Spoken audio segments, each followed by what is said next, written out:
Uma igreja de toda a tribo, língua, povo e nação. É assim que começa o 5º capítulo do nosso relatório de síntese da primeira sessão da Assembleia Sinodal. Temas como a cultura do diálogo e do encontro, a presença da igreja em diversos contextos culturais, históricos e regionais, a acolhida aos migrantes, um caminho pastoral feito junto com os indígenas e a justiça racial, são alguns dos temas que aparecem como fruto das discussões. E eu recebo aqui, para conversar sobre este assunto, a irmã Regina Costa Pedro e o padre Justino Sarmento. Eles vão nos ajudar a olhar para este capítulo. Está aqui comigo no estúdio a irmã Regina, ela que é diretora das Pontifícias Obras Missionárias. Irmã Regina, que alegria ter você aqui no nosso programa, seja muito bem-vinda. A alegria é grande para mim também, muito obrigada. E a gente vai ter conectado conosco o padre Justino Sarmento. Ele é indígena do povo Tapinopona-Tuyuca, sacerdote salesiano e integrou a Secretaria Especial do Sínodo para a Amazônia como assessor e perito das questões indígenas. É mestre em educação, doutor em antropologia social e atualmente ele está na missão salesiana de Santa Isabel do Rio Negro, no Alto Rio Negro, extremo noroeste do Amazonas. Padre Justino, seja muito bem-vindo aqui à nossa Igreja Sinodal. Muito obrigado pelo convite para estar aqui conversando sobre esses temas importantes, bonitos e cheios de desafios. Agradeço muito. Obrigado. Vamos olhar para esses desafios com alegria e esperança e com um olhar missionário, porque como propõe o nosso relatório de síntese, né, que tem como título Uma Igreja Sinodal em Missão, eu estou aqui com duas pessoas que têm este olhar, que têm o coração missionário, que são marcados por essa experiência missionária. Eu quero começar com a irmã Regina, que está aqui juntinho comigo. Neste capítulo, irmã Regina, seguindo também a proposta de todo esse relatório, que tem convergências, pontos a aprofundar e propostas, dentre as convergências aqui do capítulo 5, nós encontramos a afirmação de que estamos em um contexto cada vez mais multicultural e multirreligioso. Que passos nós podemos dar enquanto igreja sinodal em missão para promover essa cultura do diálogo e do encontro, que é uma expressão que aparece aqui também algumas vezes? Marcos, eu acredito que o primeiro passo é um reconhecimento corajoso de que a diversidade ela também é um dom de Deus. Olha. E não ver a diversidade como uma ameaça, mas como uma manifestação dessa pluralidade, dessa criatividade divina, né?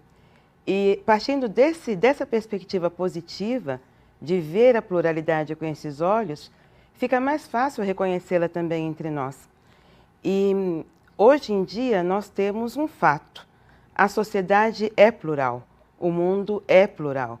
E essa pluralidade, ela é um fato na igreja também. E acredito que seja muito importante não negarmos este fato. Não negarmos, reconhecermos que ele traz enriquecimento, que ele traz uma positividade para a caminhada da igreja, que nos enriquece, que nós podemos aprender com a diversidade, com os pontos que o outro nos apresenta, pontos de vistas diferentes da mesma realidade. Eu acredito que com esses pressupostos seja mais fácil ir ao encontro do outro como quem vai para colaborar, para aprender, para dialogar, para encontrar e para se enriquecer, né? E não tanto com uma atitude defensiva, né? Sim. Essa atitude de chegar desarmado para encontrar o outro, ela é fundamental, né? Ou seja, encontrar, acreditar que a presença do outro, que ele é um dom. Bonita a expressão que a irmã Regina traz para iniciar a nossa reflexão aqui.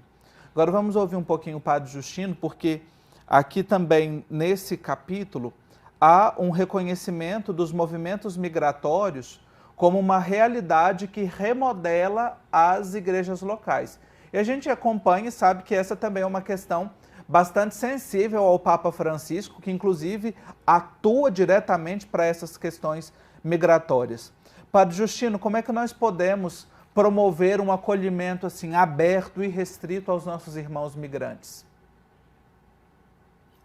A questão de migrantes é algo muito novo para muitas culturas. Por ser novo, ele no início desestabiliza o modo de ser de um povo ou de vários povos, porque vai exigindo novas atitudes, vai surgindo novas experiências de acolher o outro, porque quando não existem essas realidades, a vida é diferente. Mas quando surge esse novo movimento migratório, aí que somos levados, aquilo que diz o Sínodo da Amazônia, né? Uma conversão. Nós precisamos modificar o nosso jeito de ser, aprender a tratar o outro como alguém importante, que é muito do Evangelho também. Acolher o outro é muito do Evangelho. O próprio Jesus fala desse acolhimento que deve brotar do nosso coração. É claro que do coração vai para nossas atitudes, que devem ser de forma organizada, né? Como paróquia, como diocese, sei que como instituições, como congregação religiosa, como instituição de educação. Isso está acontecendo aqui no Brasil, fora do Brasil, são experiências novas, é um novo aprendizado. Se aprende com outro que chega, que ele traz também toda a sua trajetória de vida, de sofrimento, de superação. São testemunhos verdadeiros de vida. E mais do que nós acolhermos a ele e oferecer nossos conhecimentos, são eles que trazem.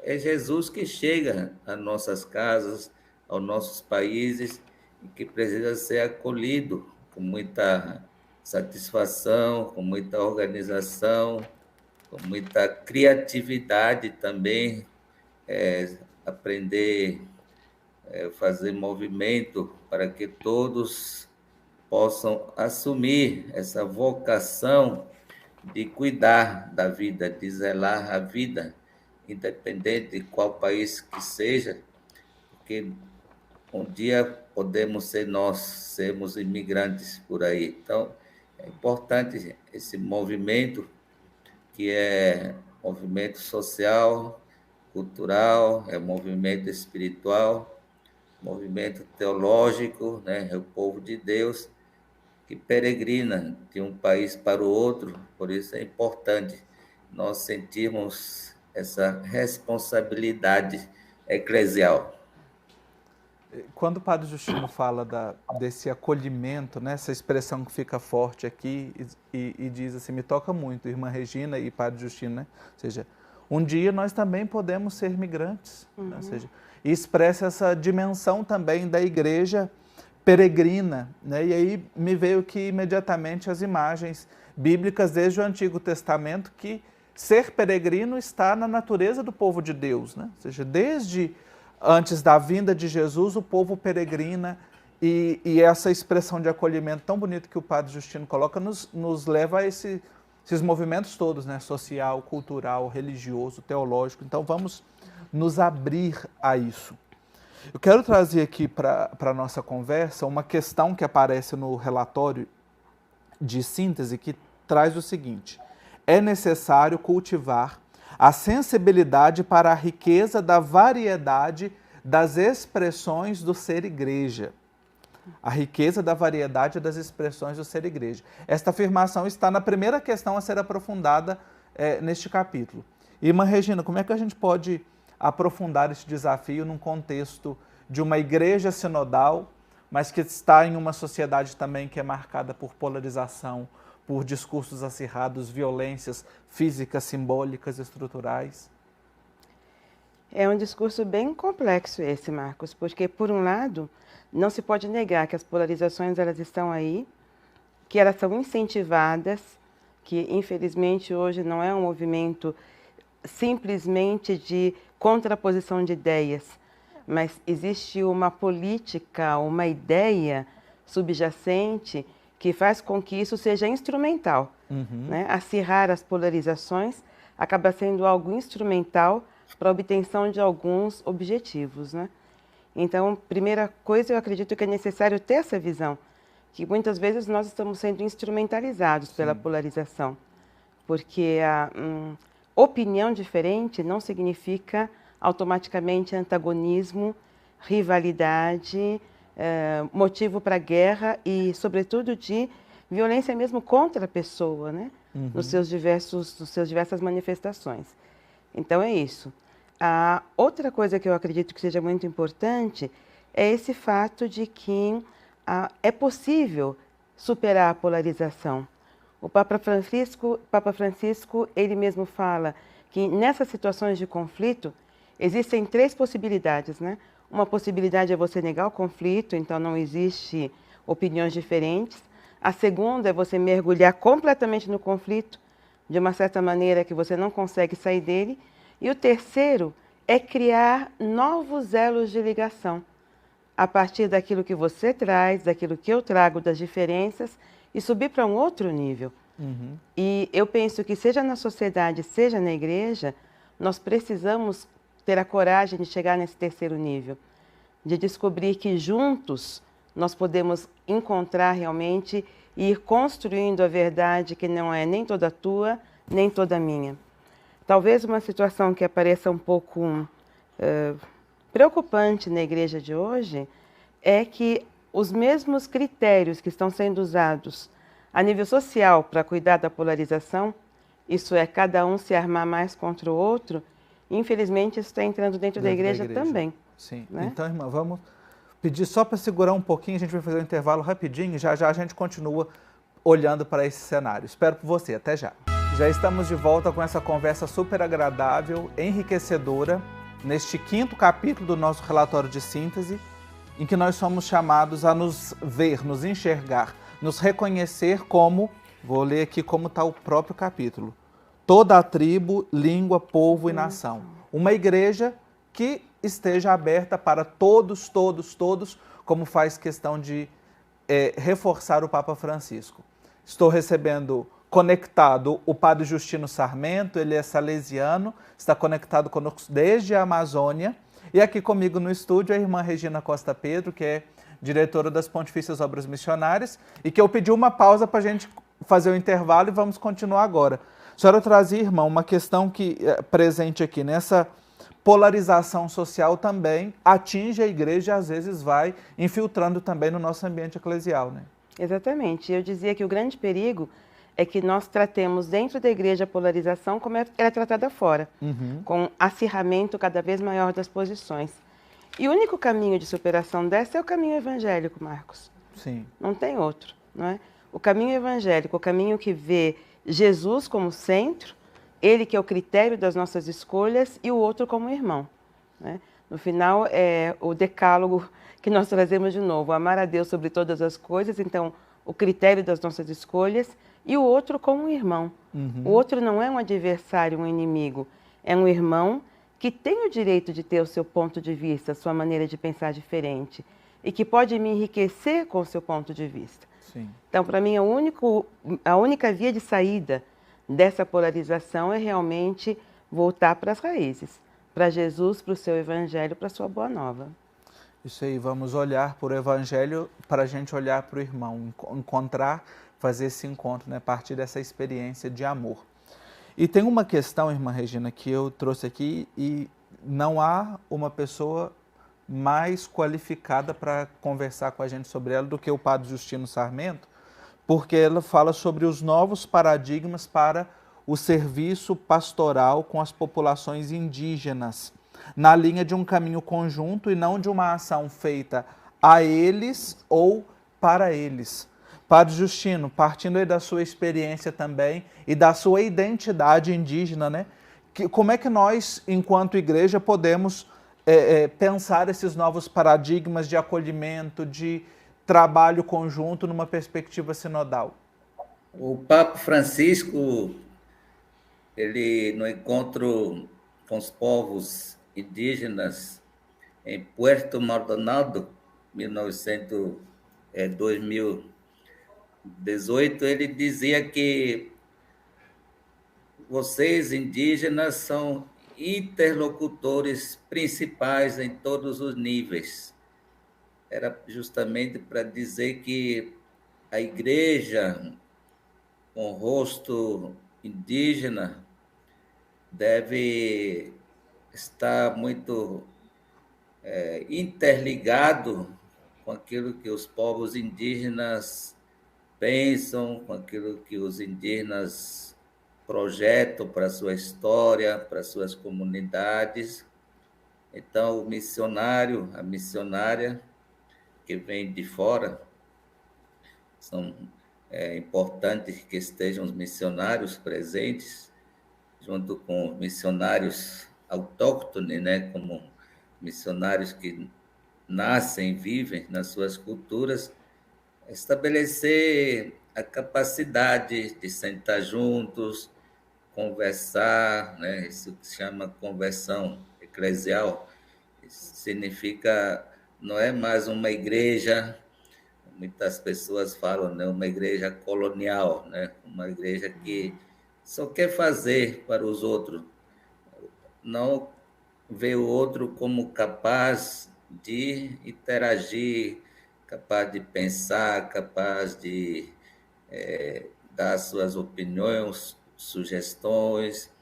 Então, o missionário precisa aprender a ouvir, né? Isso aqui faz parte da sinodalidade, ouvir o outro, ouvir para levar em conta o que o outro está dizendo, não é apenas ouvir depois fazer de conta que ninguém falou. Muitas vezes acontece isso. Quando há esse diálogo, há essa compreensão, tanto da parte indígena como da parte do missionário não indígena, há, de fato, um novo modo de ser igreja, quer dizer, uma igreja que participa, uma igreja em comunhão, uma igreja que vai juntos em direção aos outros, uma missão coletiva, uma missão conjunta, não é mais um padre viajando sozinho para cá e para lá, não uma irmã, né, que vai sozinha, mas é a comunidade que vai. A missão é da comunidade, não é uma missão pessoal. Então, acho que essa significatividade dos povos indígenas deve ser acolhida também pela igreja, porque muitas vezes os povos indígenas foram vistos somente como objetos da ação eclesial, entendeu? Muitas vezes quer fazer tudo para os povos indígenas. Não podemos infantilizar os povos indígenas, os povos de outras culturas. Temos que fazer ele amadurecer, crescer, para trabalhar juntos. Ouvir o Padre Justino com a sua experiência e que nos leva, ele fala aqui de um novo paradigma missionário, né? Inclusive para reparar, para nos ajudar nesse processo de conversão. Eu queria que a senhora trouxesse isso e também um ponto que eu não queria deixar escapar, mas o nosso tempo já está terminando, que é sobre um compromisso da igreja no diálogo e no discernimento em matéria de justiça racial. Certo, Túlio. Falando assim rapidinho sobre essa questão até desses paradigmas missionários, a história nos mostra, não é, que nós vamos crescendo e vai mudando não só o modo de falar, a semântica, mas o modo de pensar também a missão. Falamos sempre ainda muito da missão ad gentes, uma missão que é para os povos, que indica uma direção, uma saída, mas uma missão que foi muito criticada, até mesmo por aquilo que o padre Justino já levantou, que era para fazer para as pessoas, mas não tanto com elas. Uma missão colonial, né? Uma missão colonial, né? Então, isso nos leva para essa necessidade de uma reflexão mais profunda. E hoje já se fala muito mais da missão, não tanto ad gentes, mas intergentes. entre os povos, com os povos. O missionário, a missionária que se faz um com aqueles aos quais ele é enviado. E acredita que é importante que haja a colaboração, a troca, o que supõe já uma paridade de condições. Não o missionário que fala, o outro que escuta, ele que manda e o outro que obedece, ele que vem de uma cultura superior para uma outra cultura que deve receber tudo, como se fosse tabula rasa. E um terceiro passo ainda é a missão com as gentes, com as pessoas. Então, tudo bem, você tem essa direção, você sai, isso é importante. Mas para estar entre, né? E não só como hóspede, mas com as pessoas. Então, eu penso que esse caminho dos paradigmas missionários, ele é importante para pensarmos como o espírito vai avançando também, para nos ajudar a aumentar a nossa compreensão do ser missão. E nesse caminho todo, o Padre Justino já nos falou isso muito bem, é necessário a superação da xenofobia, do etnocentrismo, do racismo, todas as coisas que vão muito na mesma direção. E o compromisso que a Igreja tem com os povos originários, então, indígenas, quilombolas, com as mulheres, não é? É uma dívida de escuta, como se falava no momento da preparação ao sínodo, não é? No primeiro momento. Uma dívida de escuta. Então, a primeira coisa para você se sentir realmente acolhido é ser escutado na sua diversidade. Então, essa dívida de escuta, eu acredito que a Igreja está tomando consciência disso e procurando dar passos concretos. E esses passos concretos, ele nos convida a todos nós, não é? Sim. Em relação à questão do racismo. Como repetimos muitíssimo isso, não basta dizer eu não sou racista. É necessário tomar posturas antirracistas para desconstruir uma mentalidade. E tudo isso tem a ver com missão, Marcos. Tem a ver com missão, porque é essa nova linguagem, até mesmo do anúncio, que passa pela linguagem da atração, do testemunho, da beleza, né? E eu acredito que esse bem viver, do qual nós falamos tanto, é essa nova tradução do anúncio do Evangelho hoje. Não para, mas entre as pessoas e com elas. E com elas. Olha, eu estou aqui com o meu coração aquecido de tanta coisa bonita que nós escutamos neste programa de hoje, para nos ajudar a aprofundar este capítulo 5º do nosso relatório de síntese. Padre Justino Sarmento, amigo querido, obrigado pela sua participação aqui no nosso programa Igreja Sinodal. Eu que agradeço. É importante a gente aprofundar cada vez mais, espalhar essas boas reflexões diante dos desafios que passamos como sociedade, como igreja. Com certeza essas sementes vão crescer, vão dar frutos muito bons e saborosos. É isso que precisamos no mundo de hoje. Eu que agradeço, que Deus abençoe a todos nós. Amém, um abraço. E também agradeço a irmã Regina, essa pessoa querida, essa mulher maravilhosa aqui, né? Diretora das nossas Pontifícias Obras Missionárias no Brasil, a primeira e a única mulher diretora de Pontifícias Obras Missionárias, né? Então, obrigado pela sua participação e pelo seu testemunho aqui também, irmã Regina. Eu é que agradeço pela oportunidade, Marcos. Graças. Um abraço para você, obrigado pela sua companhia e nos encontramos na próxima semana.